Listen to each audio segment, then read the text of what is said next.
Hey guys, it's Alex with Hammond Watch. I'm here today with the Seiko SNE545. I think that these solar Tuna watches are incredibly cool. I'm a little bit sad that they don't fit my wrist because I personally really enjoy having a solar watch in the collection. You know, sometimes I'm not trying to set my watch and wind it up and go through that whole process, and I just want a grab and go piece. And these would be perfect, again, if they fit, but I wanted to run through the sizing with you, and then at the end I'll give you some of my thoughts and kind of explain why it doesn't exactly fit on my wrist, and it's certainly not because it's too big. The case might sound intimidating at 46 millimeters.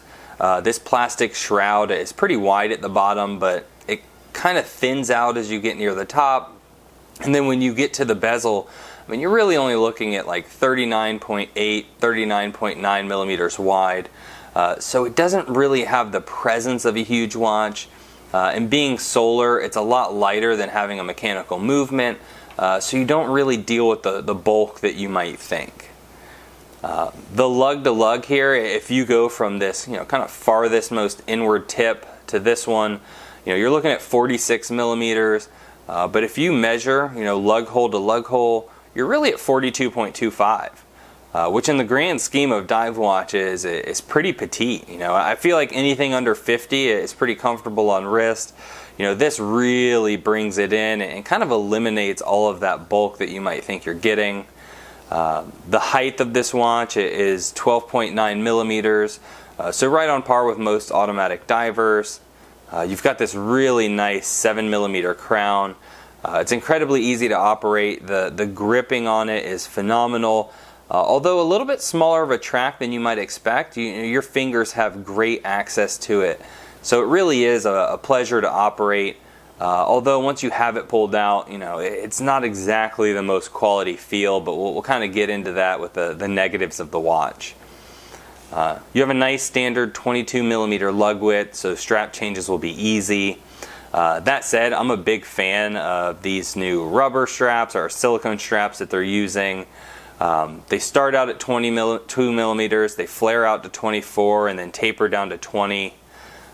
When you get down to the clasp and keeper though, this is the real first mixed bag. So on one hand, I understand the traditional metal keeper that you're getting on the Turtle and the Samurai looks a lot nicer than this silicone one. But I can tell you, after having both in person for an extended period of time, the silicone keeper is light years more comfortable. I think this should kind of be the general practice moving forward. That said, I'm a little disappointed that they changed the buckle. The buckle on my Turtle here, granted it's pretty wide, but nice engraving. You get a couple of finishes, nice soft edges.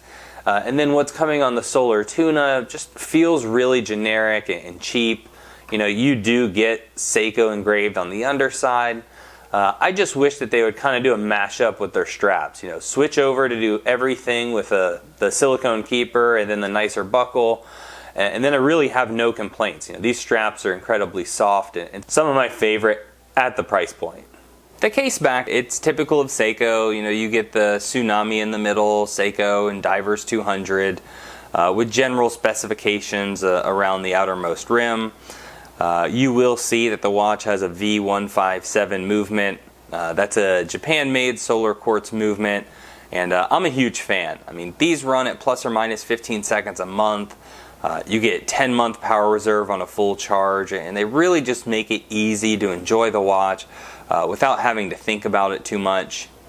The Hardlex crystal, always a letdown. I appreciate that Seiko had invested in their own proprietary crystal. At the same time, I think now with the rise of AliExpress and there being more and more affordable micro brands and all of them offer sapphire, I really do think it's time for Seiko to kind of take that next step, and even if it means kind of adding to some of their costs, again, I think it would be a worthwhile investment to kind of remove that negativity from all of their reviews and just kind of do away with mineral crystals altogether.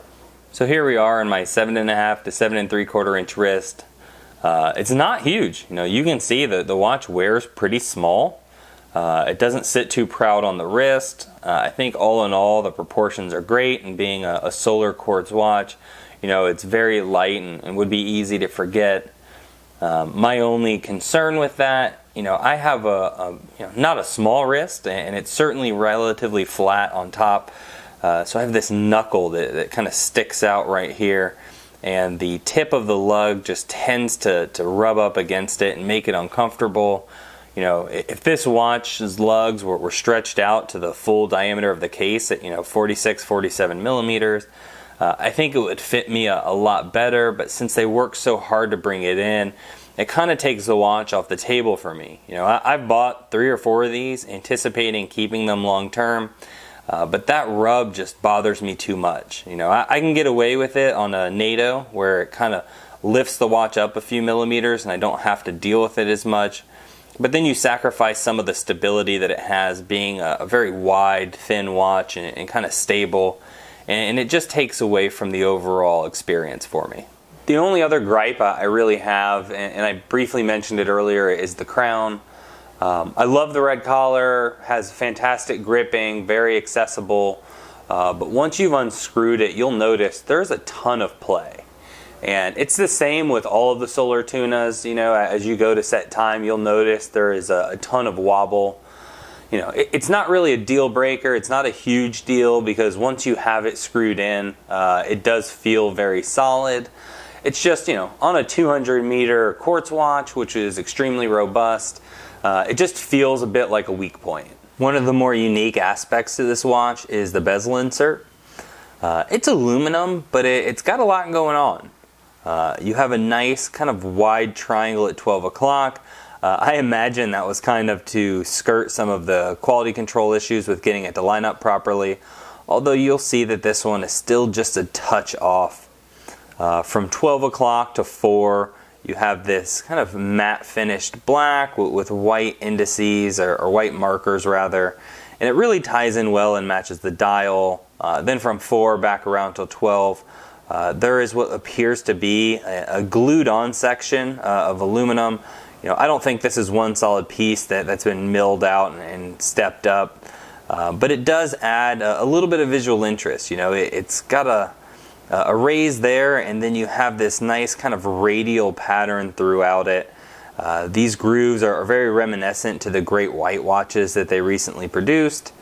Black markers throughout this section, and I think it just makes it a little bit more dynamic overall as a watch.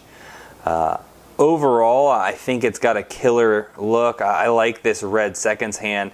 It ties into this triangle, it ties into the collar that's on the stem, and you'll notice there also appears to be a ring just below the bezel, adding just a little bit more flair. The watch is already white. It's got a fun splash of red, but at the same time, when you look at it as a whole, it's not being too silly or too young. It still looks like a serious kind of adult watch. So the lume application is really strong, as you'd expect from a Seiko dive watch. Their proprietary Lumibright is known for glowing very vibrantly on minimal charge. And if you're wearing this throughout the day, it will last through the night. So you're not going to have problems with legibility at any point in the day with this piece. So pros and cons. For me, a con would be the size. They worked so hard to make this lug-to-lug short that it clips my knuckle a little bit. I think if you have a medium, large, relatively flat wrist, you're probably going to struggle with how this watch sits. I think the Hardlex is outdated. Seiko really needs to work on moving away from that entirely and just using sapphire crystals, at least for the full Pro Specs lineup. I understand that it's cost prohibitive to do it with the Presage because they do a lot of boxed crystals, and I understand the price point for the Seiko 5s, but once you start putting 400 plus retail on a watch, I think it's just kind of you need to start offering sapphire and move away from having any type of mineral crystal. The seconds hand doesn't line up with all of the seconds track markers. I know that's a pet peeve for some people, so I wanted to mention it. It doesn't bother me entirely. Honestly, if they did away with the seconds hand on solar watches and only used hours, minutes, I would be fine, and it would eliminate this issue entirely.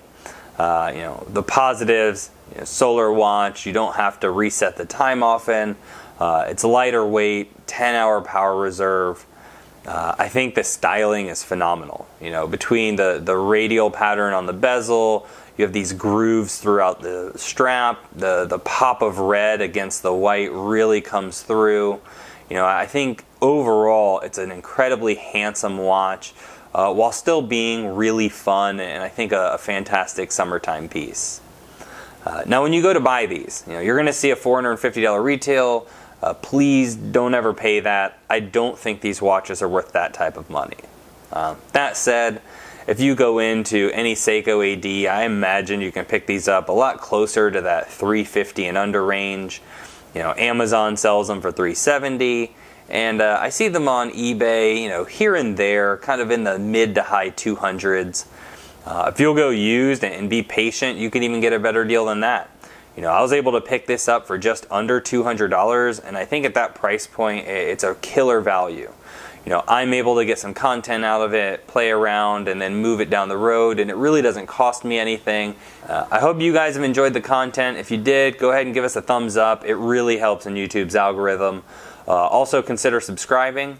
I put watch content out weekly, and I hope to see you in the next one.